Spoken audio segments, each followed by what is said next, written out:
बनारस हिंदू विश्वविद्यालय के सोशियोलॉजी समाजशास्त्र के सबसे पुराने स्तंभों में से सबसे बड़े स्तंभ प्रोफेसर सत्येंद्र त्रिपाठी जी है। तो हम लोग का सौभाग्य है कि 86 साल के उम्र में भी ये बिल्कुल एक्टिव हैं और लिखने के लिए तत्पर रहते हैं, पब्लिकेशंस के लिए, बुक्स के लिए, रिसर्च करने के लिए। तो इनके ज्ञान वर्धक उत्साह करने के लिए हम लोगों को समाजशास्त्र के विश्लेषणात्मक संरचना की ढांचा में मैं आमंत्रित करना चाहूँगा प्रोफेसर सत्येंद्र त्रिपाठी जी को।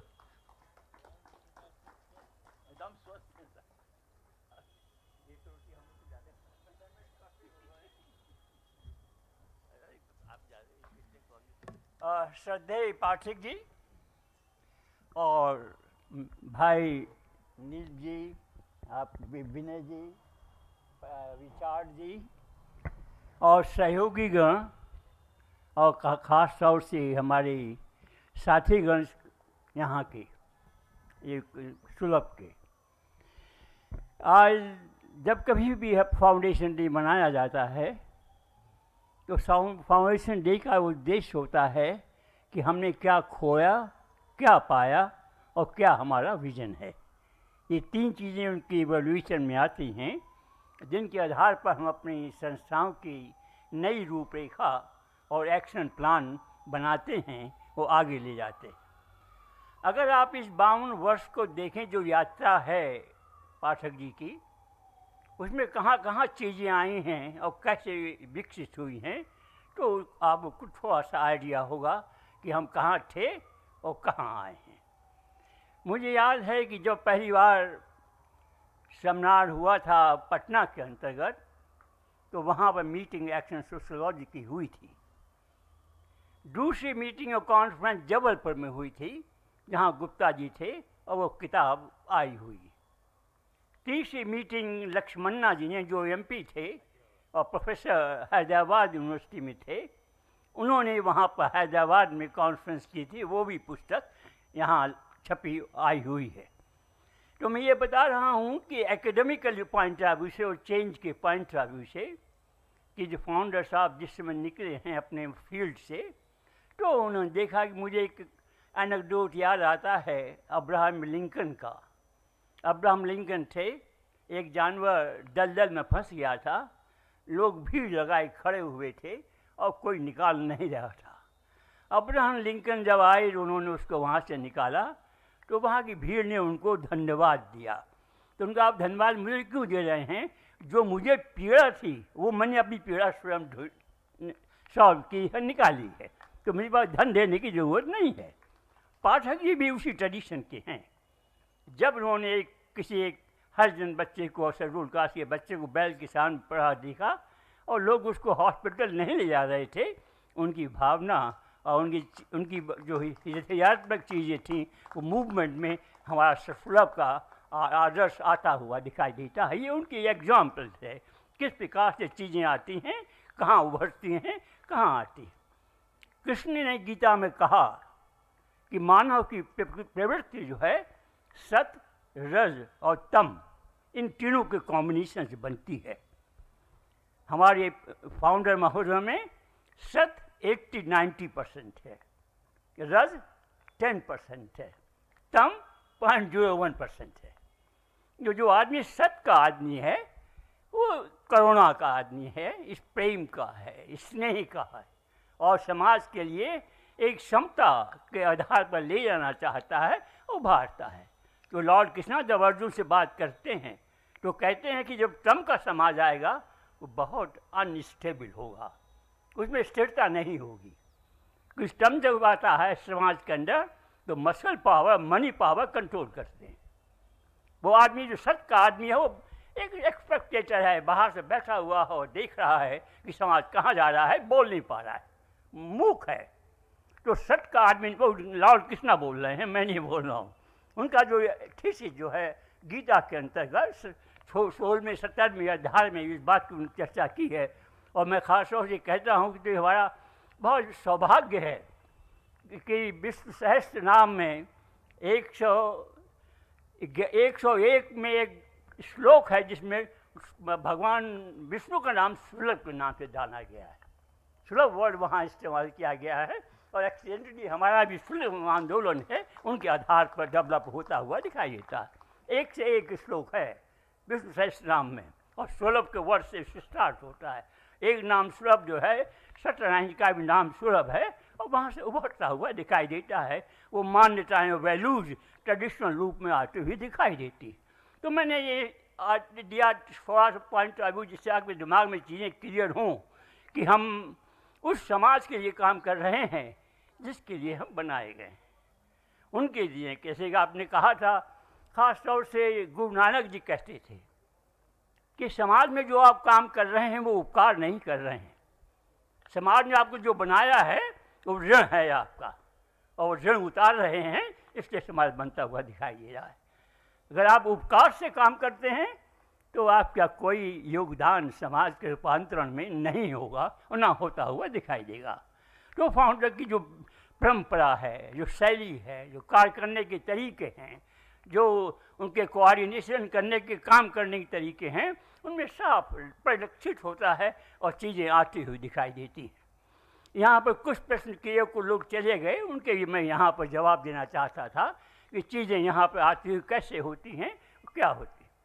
अगर आप देखें, जब सुलभ का इमर्जेंस होता है और सुलभ के, क्योंकि मैं मानता हूँ कि मेरी दो कर्मभूमि रही हैं, एक कर्मभूमि महामना की काशी है और दूसरी कर्मभूमि मेरी सुलभ है, जहाँ मैंने यहाँ पर 12-14 साल बिताए हैं। ये मेरी कर्मभूमि है। यहाँ आने पर मुझे लगता है और भावात्मक एकता आती हुई दिखाई देती है कि यहाँ पर चीज़ें हुई हैं, होती हुई दिखाई दी। तो जब कभी यहाँ पर चीज़ें बात हुई, एक्शन सोशलॉजी की बात हुई, तो दो प्रश्न हमारे सामने आए हैं जो खास तौर से लोगों ने यहाँ पर प्रस्तुत किए हैं। पहला मैकबना साहब नहीं हैं, हम लोगों ने यहाँ पर जो प्रोग्राम किया, उन्होंने सरपंच नारियों के जो स्त्री एंड सरपंच बनी थी उनके बारे में बात की। एक सुलभ का इमेजिनेशन था। सुबह ने ऑलरेडी पहले ही शुरू में जब हम लोग यहाँ थे तो ब्रिटिश काउंसिल के माध्यम से मध्य प्रदेश में उन सरपंचों का कैपेसिटी बिल्डिंग प्रोग्राम किया था और फाइनेंस ब्रिटिश काउंसिल ने किया था। अब जो हम लोग करने जा रहे हैं, हमारा प्रपोजल पंचायती राज के लिए है, जहाँ पर हम हर डिस्ट्रिक्ट में, खास तौर से उत्तर प्रदेश के अंतर्गत, उन सरपंच लेडीज़ का ओरिएंटेशन प्रोग्राम 2-3 दिन का करने जा रहे हैं, जिनसे उनके चीज़ें नई आती हुई दिखाई दें। और कुछ पब्लिकेशन भी हम लोगों ने किए हैं, छापे हैं, वो होते हुए दिखाई देंगे। तो हमें बताना चाह रहा है कि एक्शन कहाँ पर है और कैसे आता हुआ दिखाई दे रहा है। तो ये हमने कहा एक इंटरनल कैपेसिटी बिल्डिंग प्रोग्राम है। दूसरा हमारा प्रोग्राम था इंटरनेशनल कैपेसिटी प्रोग्राम। उस इंटरनेशनल कैपेसिटी प्रोग्राम में हमने अफ्रीका को कंसंट्रेट किया था। 4 स्टेट हमारे पास में थी, मोजाम्बिक, साउथ अफ्रीका, इथोपिया और कीनिया। यहाँ पर जितने भी हमारे लोग थे, ब्रिटिश यूनाइटेड नेशंस की ह्यूमन ट्रस्ट सेंटर के, वो फाइनेंस करते थे। और वो कैपेसिटी बिल्डिंग प्रोग्राम उन लोगों के लिए था जो वाटर और सैनिटेशन में ऊँच पर पड़े हुए हैं और कैसे काम किया जाए। तो कुछ बैचेज यहाँ आए, कुछ लोग यहाँ से वहाँ गए और काम करने की चेष्टा की।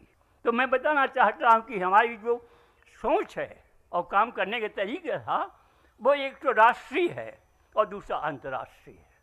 अंतर्राष्ट्रीय हम काम करने जाते हैं।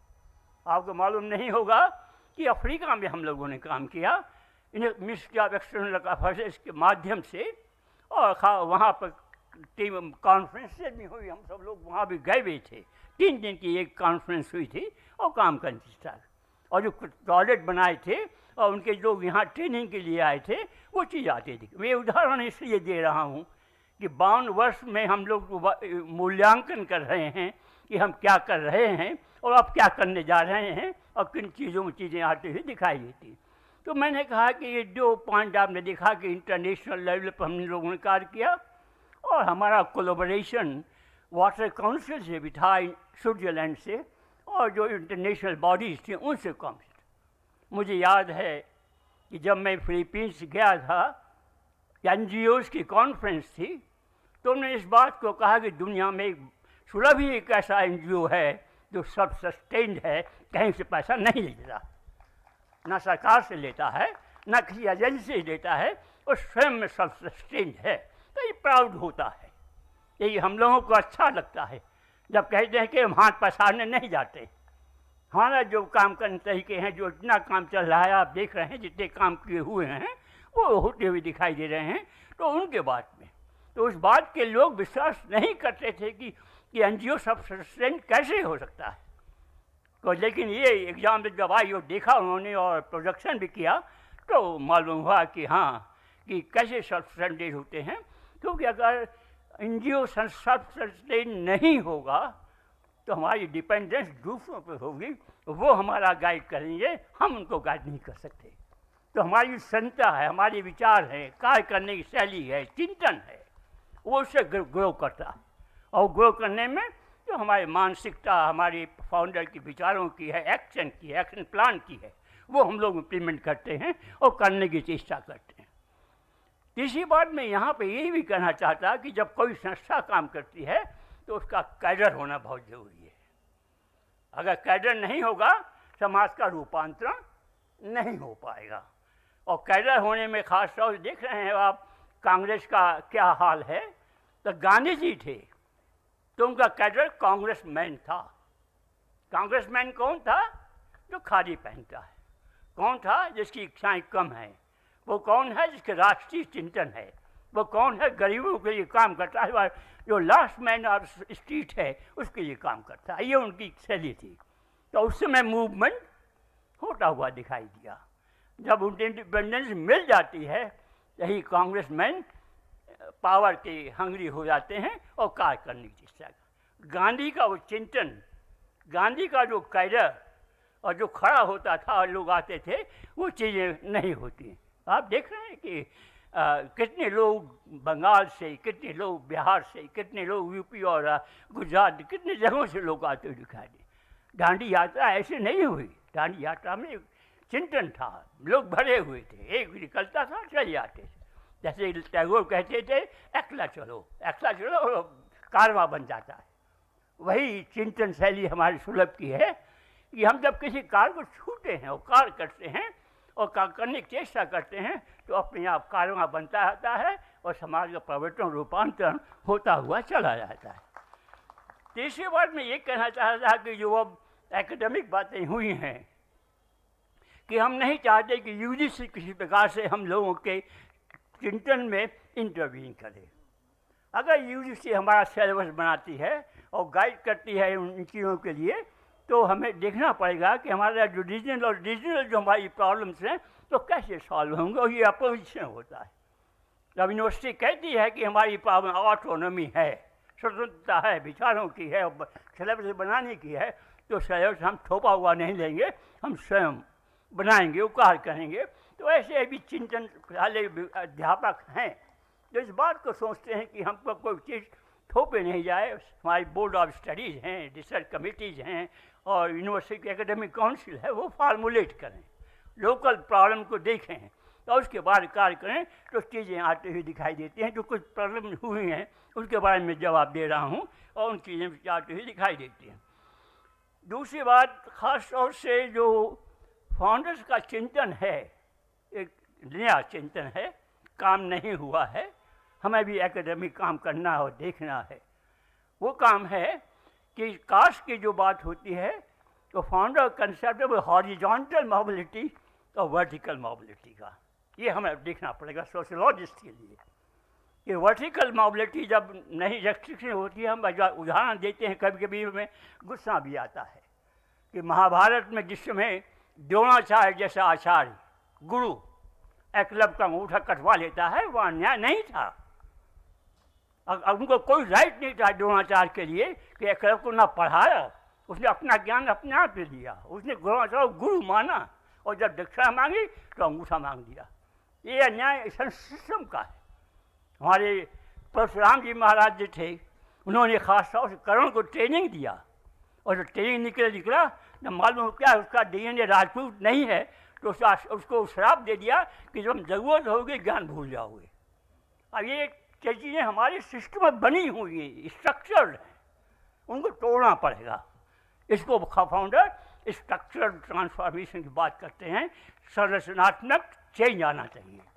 अगर सोशल चेंज नहीं आता है तो हमारी जो कास्ट की व्यवस्था और चीज़ें हैं और गांधी अम्बेडकर की जो बातें की हैं वो मैं नहीं छेड़ना चाहता, लेकिन एक चीज़ें आती हुई दिखाई दे रही। तो मैं ये बताना चाह रहा था कि जो आप लोग सोच रहे हैं काम करने के लिए, तो इन चीज़ों को देखें और ये थ्योरेटिकल एक्टिकल दोनों प्रोग्राम हमें लोग देखना पड़ेगा कि हम कैसे काम करें, कहाँ करें और किस प्रकार की चीज़ों को ले जाएं। एक एक्सपेरिमेंट हमने किया था ख़ास तौर से जब मैं BHU में था, इंटीग्रेटेड रूरल डेवलपमेंट प्रोग्राम चलता रहा। हमने 10 गांव अडॉप्ट किए थे और उन 10 गांव में काम करते थे। हमने UGC का प्रोग्राम दिया तो उनमें 12 लाख रुपए साल का खर्चा देते थे।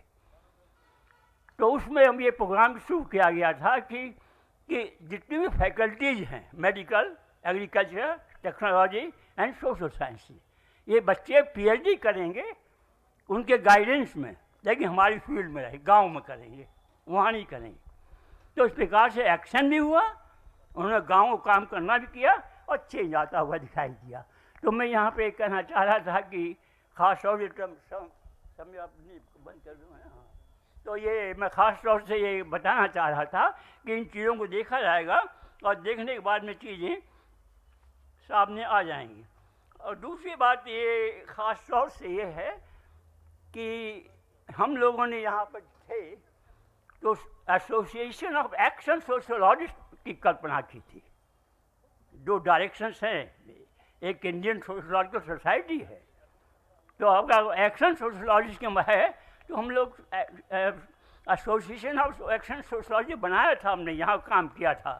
और काम करने के बाद में MPs के इंटरव्यूज़ करते थे और उसके बाद में जो एक्टिविटीज़ होती थी उनके जो काम करने की चेष्टा करते थे, लेकिन वो इम्प्लीमेंट वो जाने के बाद उभर नहीं पाया।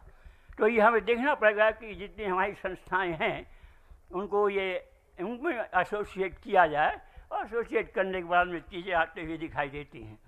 तो इन चीज़ों के साथ में हमने ये आपके क्लियर हो जाए कि आपको फाउंडर का विज़न लेना है, चिंतन लेना है, एक्शन हमें करना है।